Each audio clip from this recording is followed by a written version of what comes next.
I'm making this video to get things on the record in regards to accusations that have been made about me over the years. This is not something that I want to do, but this is something I feel I must get on record one way or another because of the lies that are being told about me.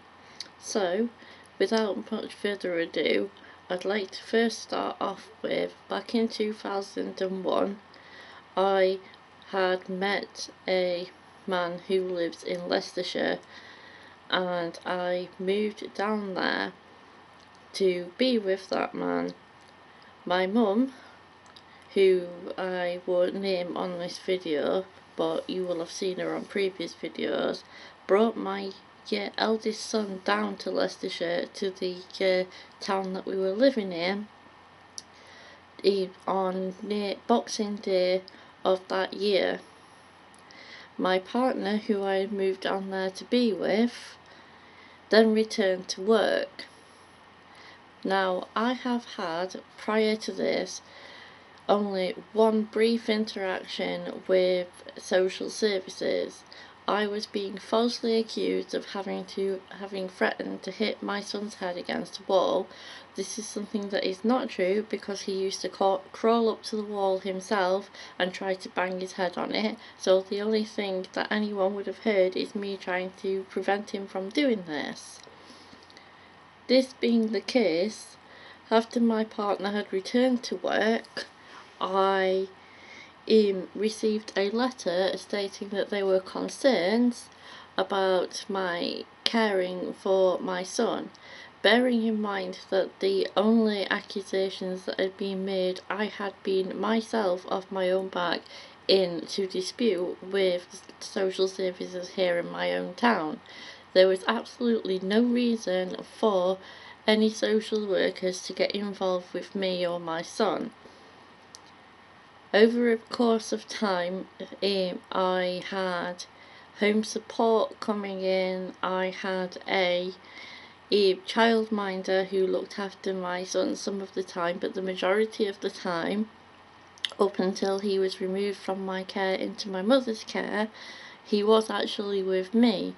An incident did happen with my partner that I was with at the time, and I did protect my son. However, apparently I didn't protect my son considering the hours of the day that it was, in the way that social workers would have liked me to, because I didn't leave the property after this incident happened. Considering it was the early hours of the morning, I was considered to have not protected my son. There was dispute in the report that was made about how long it was since I said the incident had happened. They were saying that I said that it had happened weeks before, when it had happened months before. So there were lies there. Then, my partner that I was seeing, I discovered that he had been seeing someone else, and at this point, my son, having been removed in that period of time to my mother's care, under my agreement with the social services in that local area, I returned back to my hometown.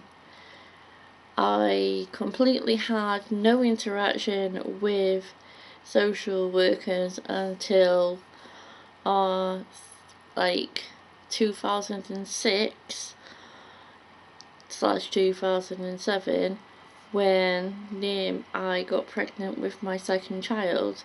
I was sent for 4 months, which initially wasn't going to be the case, to a mum and baby unit, where I proved, considering I was 6 years older than I was when I had my eldest, that I could actually care for him. Unfortunately, he had some developmental delays, which they initially tried to blame on me, but were then proved by staff at the mum and baby unit that it wasn't the case, that it was my fault that he wasn't reaching his milestones and had developmental delays.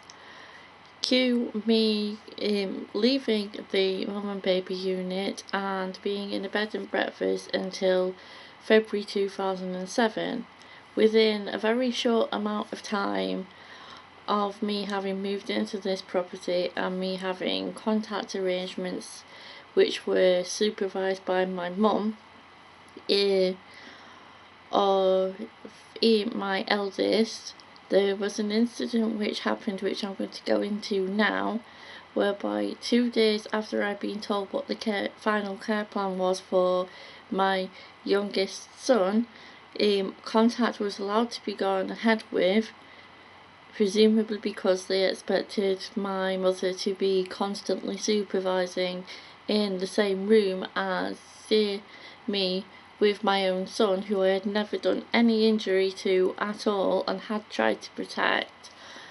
So I was eventually accused of having caused harm to my son. What actually happened is something that I have stuck to this entire time between 2007 and now, that I was being threatened to be hit, kicked and bitten by a then 7-year-old, and all I did was try to restrain him to prevent him from doing this. At no point did any other things that I have been accused of and what other people believe ever happen. All I did was try to restrain a child who had obviously been told to his brother what the final care plan for his brother was going to be. So this is why I'm making this video, because Q2 this year, February this year, I believed that I was going to be forming a relationship again with my son. However, this appears to not be the case.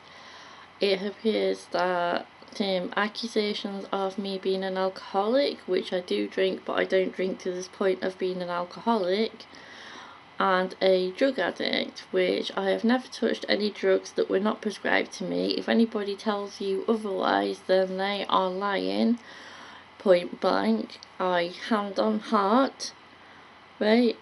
I swear on my youngest son's life if I have to, I have never ever touched illegal drugs, right? Unfortunately, I have been around people that have done that, and this is why I'm making this video, as my way of letting people know that I am not this monster of a person that I'm being portrayed out to be by individuals. The stress and distress that is being caused not only to myself, and it's also being caused to other people who I have recently been speaking to. This is not something that I wanted to have had to do.